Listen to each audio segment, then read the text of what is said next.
Assalamualaikum warahmatullahi wabarakatuh. Perkenalkan nama saya Nur Indah Fajariani dengan NIM 211250057 dari kelas B Magister Manajemen Logistik.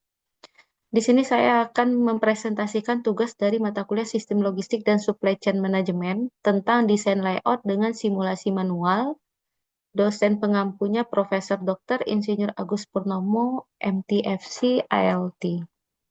Baik, yang pertama saya akan memperkenalkan terlebih dahulu tentang eh, perusahaan, tentang kasus yang akan saya bahas di dalam presentasi saya kali ini.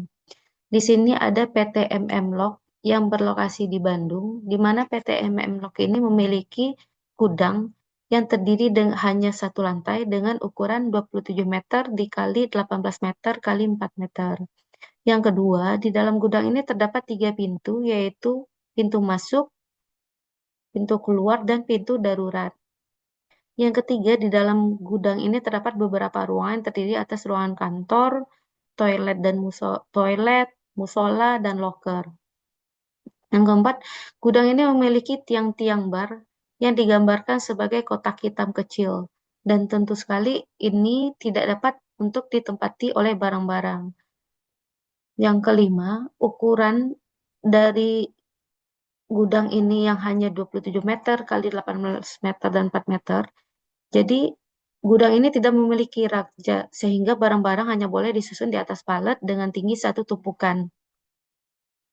Yang keenam, peralatan material handling yang digunakan di sini yaitu hand pallet.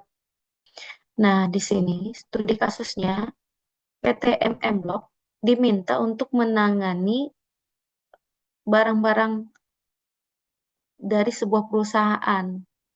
Nah, barang-barang ini diklasifikasikan berdasarkan prioritas. Yang pertama, barang-barang siap kirim. Yang kedua, barang-barang fast moving. Yang ketiga, barang-barang slow moving. Yang keempat, barang promosi. Yang kelima, barang rusak. Yang keenam, barang siap masuk. Barang-barang ini berbentuk antara lain antara barang berbentuk cairan dan barang berupa bubuk. Nah, dan ada barang-barang pendukung berupa packing atau kardus. Jumlah ukuran barang, denah, serta ruang gudang kita jelaskan pada bagian slide berikutnya. Nah, ini tampilan dari layout gudang dari PT MM Log ini. Setiap gudang ini terbagi atas bagian-bagian itu jarak antar gudang itu, luas antar gudang itu sekitar 3 meter, lebih kurang 3 meter. Nah, ini yang tadi kita jelaskan sebagai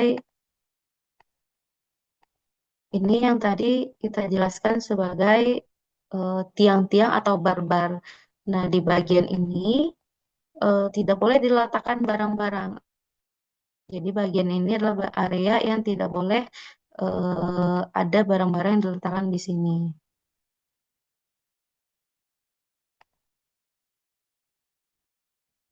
Nah, selanjutnya ini bentuk dari desain layout gudang PT MMOK yang saya coba untuk desain.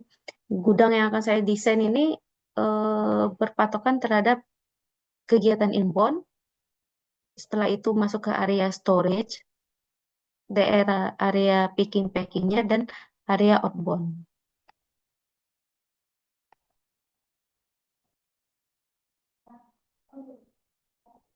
Nah, ini bentuk dari tata letak dari gudang eh, s- akan saya jelaskan.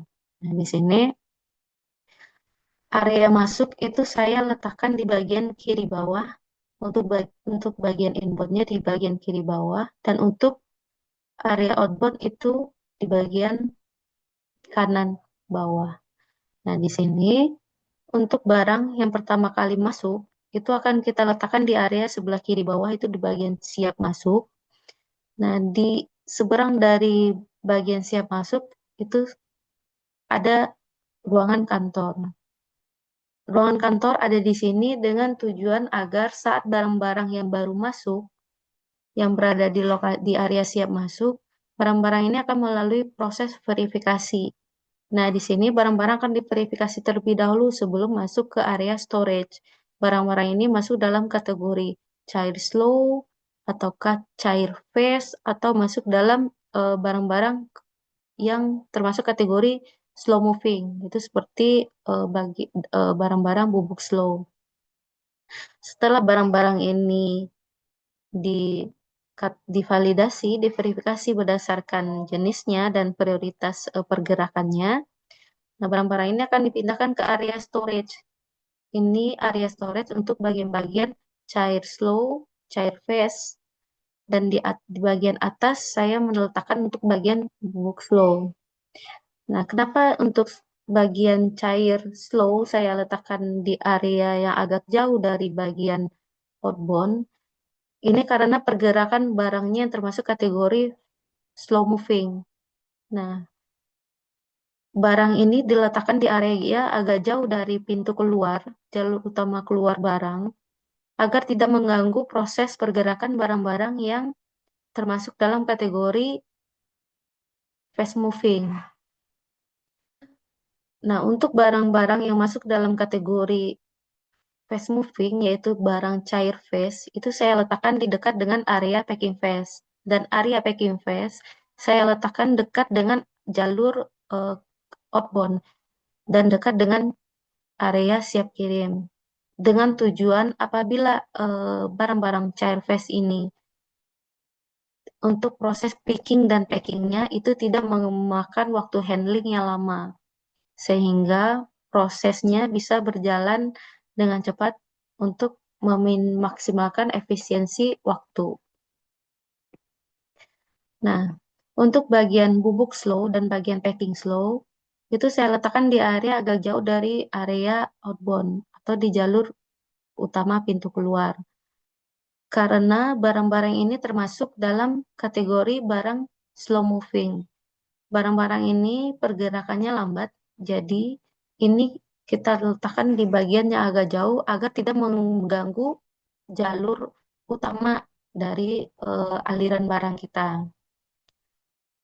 Untuk bagian packing slow, saya letakkan di bagian bubuk slow, itu agar saat proses picking dan packing pun dapat dilakukan sejalan dan tidak memakan waktu yang terlalu banyak. Lalu setelah di packing, masuk ke area siap kirim. Area siap kirim berada di bagian kanan bawah yang dekat dengan jalur utama pintu keluar. Jadi saat barang-barang setelah selesai proses pengemasan masuk ke proses pengiriman, ini tidak memakan waktu juga. Jadi kita dapat meminimalisirkan waktu, efisiensi waktunya pun dapat terpenuhi di sini. Untuk toilet, musola, dan locker itu saya letakkan di bagian agak ke belakang agar eh, untuk menghindari keramaian karena kegiatan-kegiatan di area ini dan tidak mengganggu jalur utama aliran barang, maka ruangan ini saya letakkan di bagian yang agak jauh. Dan untuk bagian emergency exit, ini tidak ada ruangan atau barang-barang yang terletak di sekitar area pintu emergency exit. Apabila terjadi keadaan darurat, eh, proses evakuasi dapat dilakukan dengan cepat. Untuk barang rusak, itu saya letakkan di area sekitar kantor, berdekatan dengan area kantor, agar apabila terjadi proses retur atau klaim, barang rusak bisa diproses dengan cepat untuk dokumentasi dan administrasinya dan dapat langsung dikirimkan kembali, direturkan. Untuk barang promosi saya letakkan untuk bagian untuk di area sekitar dekat dengan area outbound, agar saat barang promosi ini seharusnya barang-barang ini saat ada program baru dari sebuah perusahaan harusnya barang promosi cepat segera diedarkan supaya informasi cepat disampaikan. Nah, oleh karena itu barang promosi saya letakkan di bagian sekitar area outbound supaya saat barang-barang ini dibutuhkan, ini tidak memakan waktu yang lama untuk melakukan proses pencarian atau proses pengirimannya. Untuk tempat palet, saya posisikan di bagian area siap di area inbound dan area outbound. Ini untuk memudahkan proses eh, loading dan unloading barang.